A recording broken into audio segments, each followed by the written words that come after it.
Hello guys, how are you. तो हम हिंदी का मॉडल पेपर देख रहे थे। हम चैप्टर वाइज रिवीजन कर रहे हैं, तो फिर स्टार्ट करते हैं। हमने यशपाल जी का कर लिया था लखनवी अंदाज। सर्वेश्वर दयाल सक्सेना जी की मानवीय करुणा की दिव्य चमक, इसके हम सारे क्वेश्चन लगाएंगे और फिर स्टार्ट करते हैं। पहला है, हाँ ये ऑप्शन वाला है।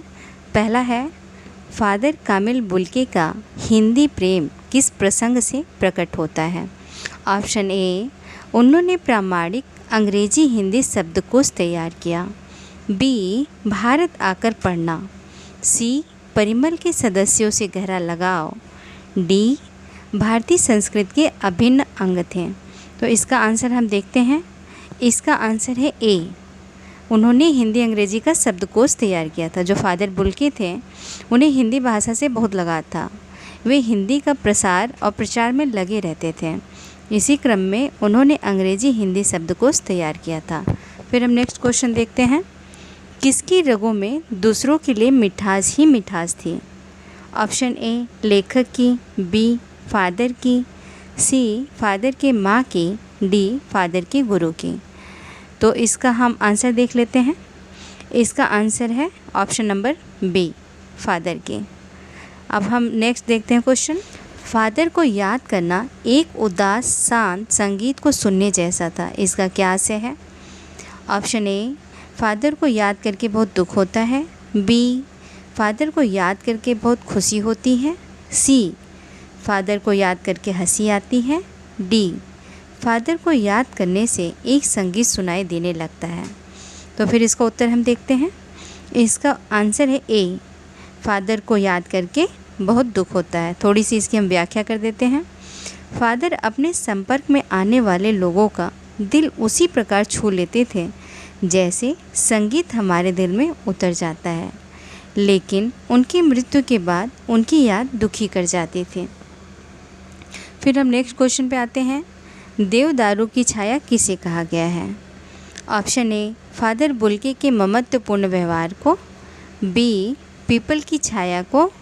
सी, लेखक के गुरु के प्रेम एवं स्नेहपूर्ण व्यवहार को। डी, चर्च के फादर के प्रेमपूर्ण व्यवहार को। इसका आंसर हम देखते हैं। इसका आंसर है option number A, father Bulcke के ममत्वपूर्ण व्यवहार को। अब हम नेक्स्ट क्वेश्चन पे आते हैं। फादर हिंदी को किस रूप में देखना चाहते थे। ऑप्शन ए है राजभाषा के रूप में। ऑप्शन बी है मातृभाषा के रूप में। ऑप्शन सी है अंतर्राष्ट्रीय भाषा के रूप में। ऑप्शन डी है राष्ट्रभाषा के रूप में। तो इसका आंसर हम देख लेते हैं। इसका आंसर है ऑप्शन नंबर डी, कि राष्ट्रभाषा के रूप में देखना चाहते थे। फादर बुल्के चाहते थे कि पूरे देश में हिंदी के प्रचार प्रसार के प्रयास किए जाएं, ताकि वह राजभाषा के साथ ही राष्ट्रभाषा भी बन जाए। ये जो हम सब ऑप्शन वाला क्वेश्चन देख रहे हैं, इसे वस्तुनिष्ठ प्रश्न कहते हैं। ये 1 नंबर का होता है। और ये किसकी रचना है। सर्वेश्वर दयाल सक्सेना जी की रचना है मानवीय करुणा की दिव्य चमक, जिसमें उन्होंने फादर कामिल बुल्के के बारे में बताया है। इसका मैंने पूरा बना रखा है वीडियो पहले भी, अगर आपको देखना हो तो डिस्क्रिप्शन में आपको लिंक मिल जाएगा। नेक्स्ट क्वेश्चन पे हम आते हैं। फादर को किस बात का दुख था। ऑप्शन ए, हिंदी वाले हिंदी की उपेक्षा करते हैं। बी, दक्षिण भारतीय हिंदी की उपेक्षा करते हैं। सी, हिंदी का अधिक प्रयोग होने पर। डी, इनमें से कोई नहीं। इसका आंसर हम देखते हैं। इसका आंसर है option number A, father Hindi को राष्ट्रभाषा के रूप में स्थापित करने हेतु प्रयत्नशील रहे। उन्हें अहिंदी भाषियों द्वारा हिंदी की उपेक्षा से अधिक दुख हिंदी भाषियों के द्वारा हिंदी की उपेक्षा करने से होता था। इसमें आप फादर यही सोचते थे कि चलो जिन्हें हिंदी नहीं आता वो हिंदी की उपेक्षा करते हैं, कोई बात नहीं, लेकिन जो हिंदी भाषी हैं वो भी हिंदी को कोई वैल्यू नहीं करते, इस बात से उन्हें दुख होता था। नेक्स्ट क्वेश्चन पे आते हैं। फादर कामिल बुल्के की बीमारी का किसे पता नहीं चला। ए, फादर के घर वालों को। बी, फादर के शिष्यों को। सी, लेखक को। डी, फादर के साथी को। हम इसका आंसर देखते हैं। इसका आंसर है सी, लेखक को। अब नेक्स्ट क्वेश्चन देखते हैं। फादर ने लेखक को गले क्यों नहीं लगाया। ए, क्योंकि वे नाराज़ थे। बी, क्योंकि वे दिल्ली में नहीं थे। सी, क्योंकि उन्हें लेखक के बारे में पता नहीं था। डी, क्योंकि वे मर चुके थे। फिर इसका हम आंसर देखते हैं। इसका आंसर है ऑप्शन नंबर डी, क्योंकि वे मर चुके थे। नेक्स्ट क्वेश्चन है, नम आँखों को गिनना स्याही फैलाना है का क्या आशय है? ऑप्शन ए है, फादर की मृत्यु पर रोने वालों के नाम गिनना बेकार है, क्योंकि उस समय दुखी होने वाले असंख्य लोग थे। बी, किसी की मृत्यु पर रोने वालों के नाम नहीं गिनाए जाते हैं। सी, फादर की मृत्यु पर रोने वाला कोई नहीं था। डी, लोग फादर की मृत्यु पर रोने का ढोंग कर रहे थे। इसका आंसर हम देखते हैं। इसका आंसर है ऑप्शन नंबर ए, फादर की मृत्यु पर रोने वालों के नाम गिनना बेकार है, क्योंकि उस समय दुखी होने वाले असंख्य लोग थे। इसकी हम व्याख्या देख लेते हैं। फादर बुल्की की मृत्यु पर इतने अधिक लोगों को दुख हुआ कि उनको गिनना और उनकी संख्या, नाम का उल्लेख करना कागज़ को बर्बाद करने जैसा है। अब हम नेक्स्ट क्वेश्चन देखते हैं। फादर भारत आने के बाद कितनी बार बेल्जियम गए? ए, 2-3 बार। बी, 3-4 बार। सी, कभी नहीं। डी, कई बार। तो इसका आंसर क्या है? इसका आंसर देखते हैं हम। इसका आंसर है ए, 2-3 बार। तो इसका हम थोड़ा सा व्याख्या देखते हैं। भारत आने के बाद फादर बुल्के यहाँ को मिट्टी, संस्कृत आदि में ऐसे रम गए कि बामुश्किल 2-3 बार ही अपने देश बेल्जियम गए। उन्होंने भारत को ही अपना देश मान लिया था। अब हम देखते हैं गद्यांश पर आधारित बहुविकल्पी प्रश्न। तो अब हम देखते हैं, मैं गद्यांश पढ़ूंगी। अच्छा, आप जितना प्रैक्टिस करेंगे ना, ये चैप्टर वाइज मैं प्रैक्टिस कर रहा हूँ, इसमें मैक्सिमम क्वेश्चन होंगे जो आपको एग्ज़ाम में आएंगे ही आएंगे। तो इसे प्लीज़ आप देखिए और शेयर करिए। तो मैं गद्यांश पढ़ती हूँ। फादर को जहरबाद से नहीं मरना चाहिए था। तो यहाँ मैं एक एक वर्ड का आपको अर्थ भी स्पष्ट कर दूँ ताकि आपको बाद में शब्दार्थ न देखना पड़े। जहरबाद क्या है? गैंग्रीन फोड़ा होता था जो बहुत जहरीला होता था, जो होने पर शरीर को गला देता था। तो है, फादर को जहरबाद से नहीं मरना चाहिए था। जिसकी रगों में दूसरों के लिए मिठास भरे अमृत के अतिरिक्त और कुछ नहीं था, उसके लिए जहर का विधान क्यों हुआ? यह सवाल किस ईश्वर से पूछे? प्रभु की आस्था है जिसका अस्तित्व था, वह देह की इस यातना की परीक्षा उम्र की आखिरी देहरी पर ही क्यों? देहरी का यहाँ अर्थ हुआ दहलीज पर ही क्यों? एक लंबी पादरी के सफ़ेद चोगे से ढकी आकृति सामने है। गोरा रंग, सफ़ेद झाई मारती भूरी दाढ़ी, नीली आंखें, बाहें खोल गले लगाने को आतुर। इतनी ममता, इतना अपनत्व इस साधु में अपने हर एक प्रियजन के लिए उमड़ता रहता था। मैं 35 साल से इसका साक्षी था, तब भी जब वह इलाहाबाद में थे और तब भी जब वह दिल्ली आते थे। आज उन बाहों का दबाव मैं अपनी छाती पर महसूस करता हूँ। तो ये रहा गद्यांश। अब इसमें से हम क्वेश्चन देख लेते हैं। अच्छा, इसे आपको सॉल्व करने का तरीका क्या होना चाहिए? पहले आप क्वेश्चन पढ़ो, एक बार सरसरी निगाह आप डालो गद्यांश पे, उसके बाद पहले क्वेश्चन देखो। आप क्वेश्चन से डायरेक्ट आप वहाँ गद्यांश में से आंसर आप खोजो। तो चलिए हम क्वेश्चन देख लेते हैं। क्वेश्चन 1 है, फादर किसे कहा गया है? ऑप्शन ए, कामिल बुल्की को। ऑप्शन बी, चर्च के पादरी को। सी, लेखक के पिताजी को। डी, लेखक के एक बुजुर्ग मित्र को। तो हम इसका देख लेते हैं आंसर। इसका आंसर है ऑप्शन ए, कामिल बुल्के को। हम क्वेश्चन नंबर 2 पे आते हैं। फादर की मृत्यु जहरबाद से होने पर लेखक को आश्चर्य क्यों था? ऑप्शन ए, फादर जैसा व्यक्ति जो इतना ज्ञानी था, उसकी मृत्यु जहरबाद जैसी बीमारी से क्यों हुई? ऑप्शन बी, फादर पूर्णतः स्वस्थ थे, फिर अचानक उन्हें जहरबाद कैसे हो गया?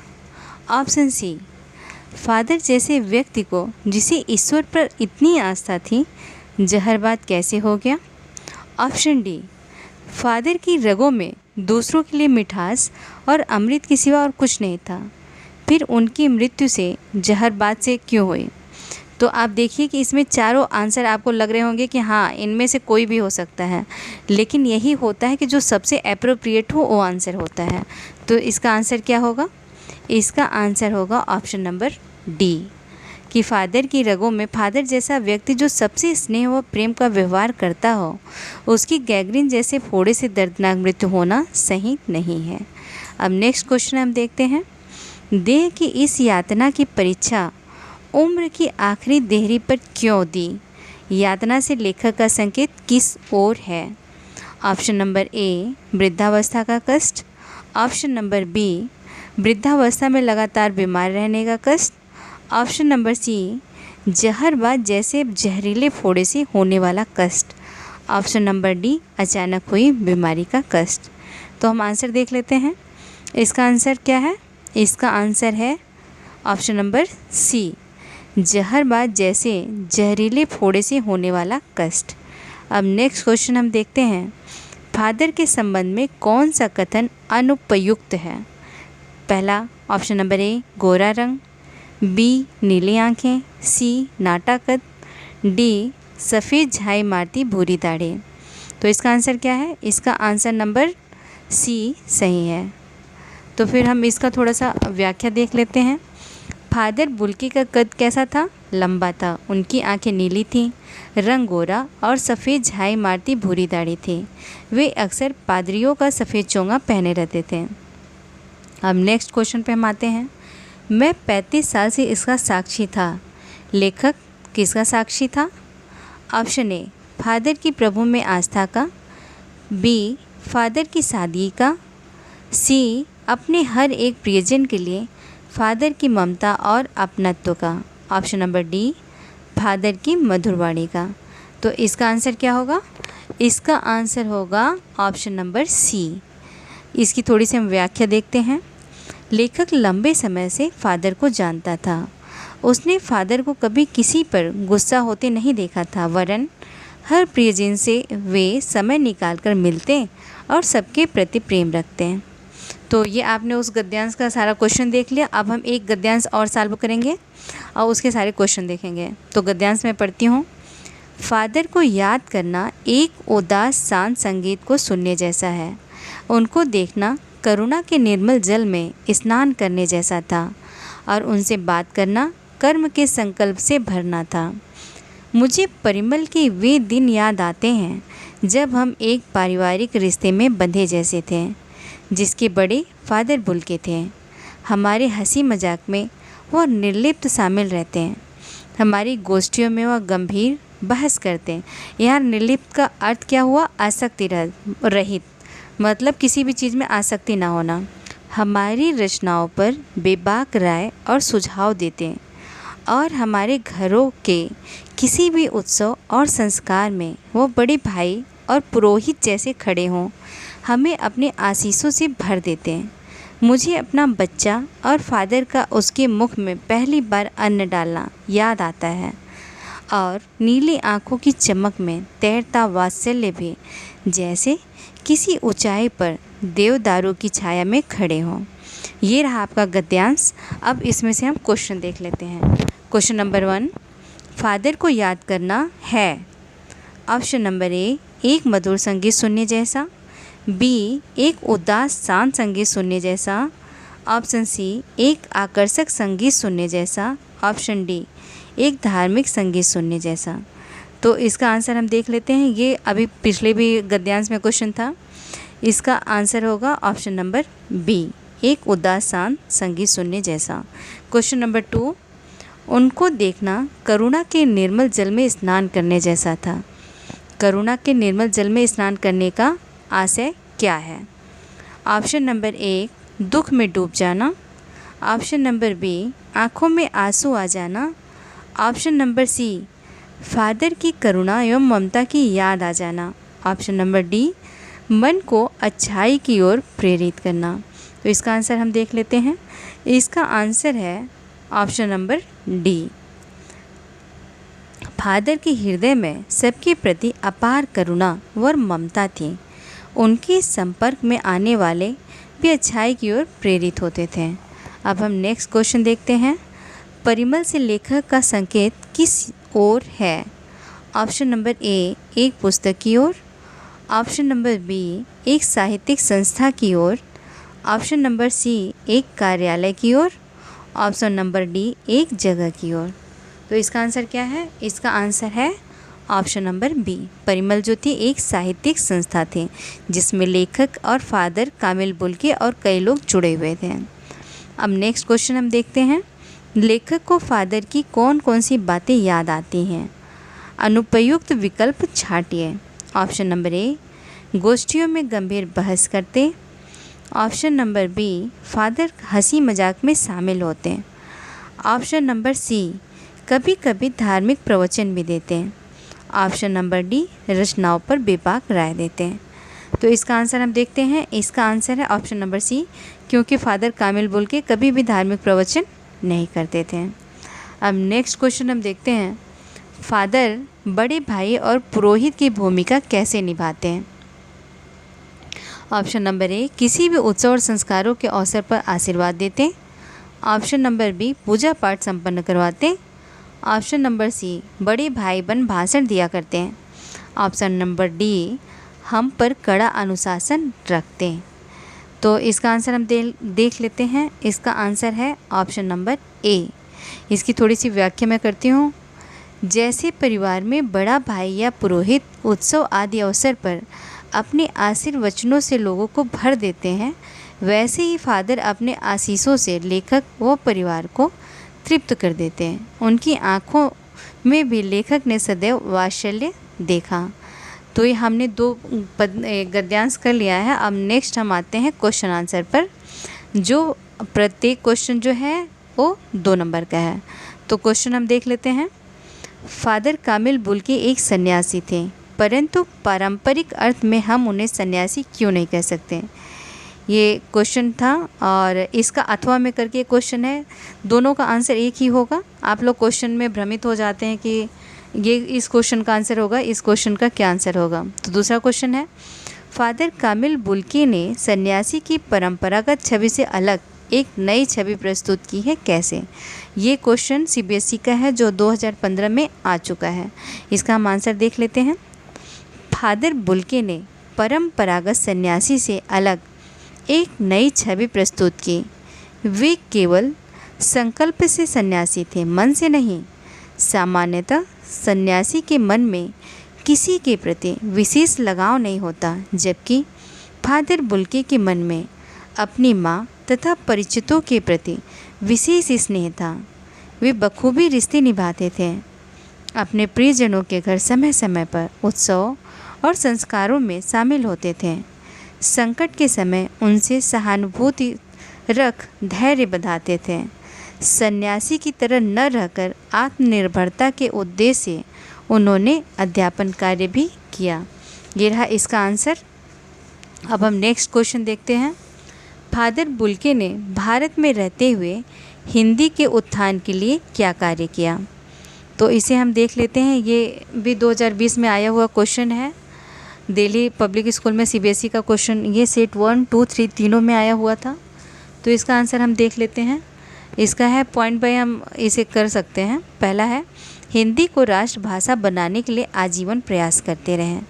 दूसरा, अकाट्य तर्क प्रस्तुत करते रहें। तीसरा, अंग्रेजी हिंदी शब्दकोश तैयार किया। चौथा, मातृलिंग के प्रसिद्ध नाटक ब्लू वर्ड का रूपांतर नील पक्षी के नाम से किया। और लास्ट है, साहित्यिक गोष्ठियों में सक्रिय भूमिका। इनमें से आप कोई 2 बिंदु भी लिख सकते हैं, 2 पॉइंट लिख सकते हैं। नेक्स्ट क्वेश्चन हम देखते हैं, फादर बुल्के की मृत्यु से लेखक आहत क्यों था? तो इसे हम देखते हैं, आंसर देखते हैं। ये भी 2020 में आया हुआ क्वेश्चन है और इसे हम देखते हैं। फादर का जीवन करुणा, वात्सल्य और अपनत्व से भरा था। फादर और लेखक के बीच अत्यंत आत्मीय संबंध थे। उनकी मृत्यु जहरबाद से हुई। ऐसे मधुर स्वभाव वाले त्यागी व्यक्ति, जिनका पूरा जीवन दूसरों को प्यार, अपनत्व और ममता का अमृत बांटते बीता था, ऐसे कष्टप्रद रोग से उनकी मृत्यु होने के कारण लेखक अत्यंत आहत था। अब नेक्स्ट क्वेश्चन हम देखते हैं, लेखक ने फादर कामिल बुल्के की याद को यज्ञ की पवित्र अग्नि क्यों कहा? तो इसका आंसर हम देख लेते हैं। ये भी 2019 में आया हुआ क्वेश्चन है। लेखक ने फादर बुल्के को यज्ञ की अग्नि की उपाधि समर्पित की है। वह उनकी याद में श्रद्धानत है। यज्ञ की आग तपस्या से उत्पन्न होती है, जो अत्यंत ही पवित्र होती है। फादर का जीवन वो व्यक्तित्व तरलता व पवित्रता की प्रतिमूर्ति था। अपने हर प्रियजन के लिए असीम ममत्व उनकी आंखों में साफ दृष्टव्य था। लेखक फादर की पवित्रता से प्रभावित है, अस्तु उसने फादर को यज्ञ की पवित्र आग की उपाधि समर्पित की है। ये जो मैंने पहला सालों पेपर कराया था, ये टॉपर जो लिखी थी सेम यही क्वेश्चन था, उसका यही आंसर था। अब नेक्स्ट क्वेश्चन हम देख लेते हैं। फादर बुल्के को करुणा की दिव्य चमक क्यों कहा गया? अब देखिए ये क्वेश्चन बहुत इंपॉर्टेंट है, ये सीधा आपके शीर्षक से आया हुआ क्वेश्चन है। इसका आंसर हम देखते हैं। ये भी 2019 में आया हुआ क्वेश्चन है। इसका आंसर है मानवीय गुणों से युक्त, करुणा की भावना से परिपूर्ण, मानवों के प्रति कल्याण की भावना, अपनत्व, ममता, करुणा, प्रेम, वात्सल्य तथा सहृदयता के गुणों के कारण फादर बुल्के को मानवीय करुणा की दिव्य चमक कहा गया है। अब हम नेक्स्ट क्वेश्चन देख लेते हैं। फादर बुल्के की उपस्थिति देवदारू की छाया जैसी लगती थी, इस मान्यता का कारण समझाइए। ये भी 2019 में आया हुआ क्वेश्चन है। इसका आंसर हम देखते हैं। फादर बुल्के की उपस्थिति देवदारू की छाया जैसी इसलिए लगती थी क्योंकि जिस तरह देवदारू का वृक्ष थके हारे लोगों को अपनी छाया द्वारा शीतलता प्रदान करता है, उसी प्रकार फादर बुल्के भी आशीर्वचनों और सांत्वना भरे शब्दों द्वारा लोगों को शांति व सुकून प्रदान करते थे। इसलिए उनकी उपस्थिति देवदारू पेड़ की छाया के समान महसूस होती है। अब नेक्स्ट क्वेश्चन देखते हैं हम। फादर बुल्के को हिंदी के बारे में क्या चिंता थी? तो हम इसे देख लेते हैं। इसे आप 2 पॉइंट नोट कर लीजिए। ये भी 2019 में आया हुआ क्वेश्चन है और ये सेट 3 में आया था। CBSE बोर्ड का यही क्वेश्चन है। तो इसके 2 पॉइंट, इसे आप व्याख्या भी कर सकते हैं दोनों पॉइंट को लेकर। हिंदी को राष्ट्रभाषा के रूप में देखने की चिंता, दूसरा हिंदी वालों द्वारा हिंदी की उपेक्षा से चिंता। इन दोनों की आप व्याख्या भी कर सकते हैं। हम नेक्स्ट क्वेश्चन देखते हैं। फादर कामिल बुल्के की हिंदी के प्रति लगाव के 2 उदाहरण पाठ के आधार पर दीजिए। ये भी 2019 में आया हुआ क्वेश्चन है। तो इसे हम इसका आंसर देख लेते हैं। फादर कामिल बुल्के की हिंदी भाषा में विशेष रुचि एवं लगाव था। हिंदी के लिए वे समर्पित भाव से तल्लीन रहे। उन्होंने जेवियर्स कॉलेज में हिंदी संस्कृत विभाग के अध्यक्ष पद पर रहते हुए राम कथा उत्पत्ति और विकास विषय पर शोध कार्य तथा अध्ययन किया। उन्होंने बाइबल का हिंदी अनुवाद किया, अंग्रेजी हिंदी कोश तैयार किया तथा ब्लू वर्ड का अनुवाद नील पक्षी नाम से किया। ये हिंदी को राष्ट्रभाषा बनाने हेतु प्रेरित व उद्बोधित करते रहे। नेक्स्ट क्वेश्चन हम देखते हैं। फादर कामिल बुल्के के अभिन्न भारतीय मित्र का नाम पठित पाठ के आधार पर लिखिए तथा बताइए कि उनकी परस्पर अभिन्नता का कौन सा तथ्य प्रस्तुत पाठ में परिलक्षित हुआ है। ये 2016 में आया हुआ क्वेश्चन है। आप वीडियो थोड़ी सी बड़ी हो रही है, लेकिन इस समय आपका रिवीजन करना बहुत ज़रूरी है। अगर इस समय आप रिवीजन नहीं करोगे तो आपको दिक्कत आ जाएगी। अब देखिए ये चीज़ें आप अगर क्वेश्चन देखोगे, उसे आंसर लिखोगे तो आपको याद रह जाएगा, नहीं तो याद नहीं रह पाता। तो फिर हम आंसर देखते हैं। डॉक्टर रघुवंश जी जो हिंदी के उद्भट विद्वान थे, वे भारत में फादर कामिल बुल्के के अभिन्न मित्र थे। फादर केवल उन्हें ही अपने मन व घर परिवार की सारी बातें बताते तथा अपने माताजी का पत्र भी उन्हें ही दिखाते थे। अब इसमें आप नोटिस कर लीजिए कि अपने माताजी का पत्र भी किसे दिखाते थे? डॉक्टर रघुवंश जी को ही दिखाते थे, क्योंकि ये क्वेश्चन भी आया हुआ है कि फादर कामिल बुल्के अपनी माताजी का पत्र किसे दिखाते थे। तो मैं नेक्स्ट क्वेश्चन पे आती हूँ। मानवीय करुणा की दिव्य चमक शीर्षक की सार्थकता पर प्रकाश डालिए। ये भी 2016 में आया हुआ क्वेश्चन है, टर्म 1 में आया था। तो आप देखिए कि शीर्षक से तो रिलेटेड बहुत क्वेश्चन आते हैं कि उसकी सार्थकता पर प्रकाश डालिए। तो हम आंसर देखते हैं। इसका आंसर है फादर कामिल बुल्के मानवीय करुणा के प्रतीक थे। उनका हृदय पीड़ितों के लिए करुणा से परिपूर्ण रहता था। प्रभु में उन्हें गहरी आस्था थी। वे दुखी व्यक्ति को अपार ममता व शांति प्रदान करते थे। दृढ़ संकल्प से युक्त फादर अपने सहज मानवीय गुणों में शीर्षक को सार्थकता प्रदान करते हैं। अब हम नेक्स्ट क्वेश्चन देख लेते हैं। फादर कामिल बुल्की का देहांत कब हुआ और उन्हें कहाँ दफनाया गया? उनकी अंतिम यात्रा के समय उपस्थित गणमान्य विद्वानों की उपस्थिति किस बात का प्रमाण है? ये 2015 में टर्म 1 में आया हुआ क्वेश्चन है। इसका आंसर हम देख लेते हैं। 18 अगस्त 1982 को, मतलब 18 अगस्त 1982 को दिल्ली में कश्मीरी गेट के निकलसन कब्रगाह में दफनाया गया। ढेर सारे लोग उपस्थित थे, जिनमें डॉक्टर विजेंद्र स्नातक, डॉक्टर सत्यप्रकाश आदि की उपस्थिति उनके व्यक्तित्व की श्रेष्ठता तथा डॉक्टर रघुवंश साहित्य में उनके योगदान का प्रमाण है। अब हम नेक्स्ट क्वेश्चन देख लेते हैं कि फादर कामिल बुल्की कितने समय तक भारत में रहे और कितनी उम्र में हम सभी को छोड़कर विदा हो गए? उन्होंने भारत में कहाँ पर रहकर अपना प्रसिद्ध अंग्रेजी हिंदी कोर्स तैयार किया? तो आंसर हम देख लेते हैं। ये 2015 में आया हुआ क्वेश्चन है, टर्म 2 में आया था और टर्म 1 में भी आया हुआ क्वेश्चन है ये। इसका आंसर हम देख लेते हैं। फादर कामिल बुल्की 47 वर्षों तक भारत में रहे। कितने साल तक? 47 ईयर्स तक भारत में रहे। 73 वर्ष की उम्र में, मतलब 73 वर्ष की उम्र में वे हम सभी को छोड़कर विदा हो गए। रांची के सेंट जेवियर्स कॉलेज में हिंदी और संस्कृत के विभागाध्यक्ष के रूप में कार्य करते हुए उन्होंने अंग्रेजी हिंदी कोर्स की रचना की। तो उम्मीद करती हूँ आपको पसंद आया होगा और आपको इसे 101% मदद मिलेगी। आप प्लीज़ इसे ध्यान से देखिए, लिखिए, क्योंकि आपका पेपर अब बहुत ही नज़दीक है, इसलिए रिवीजन मस्ट है। तो पसंद आए लाइक शेयर सब्सक्राइब करिए, अपने दोस्तों में शेयर करिए। धन्यवाद।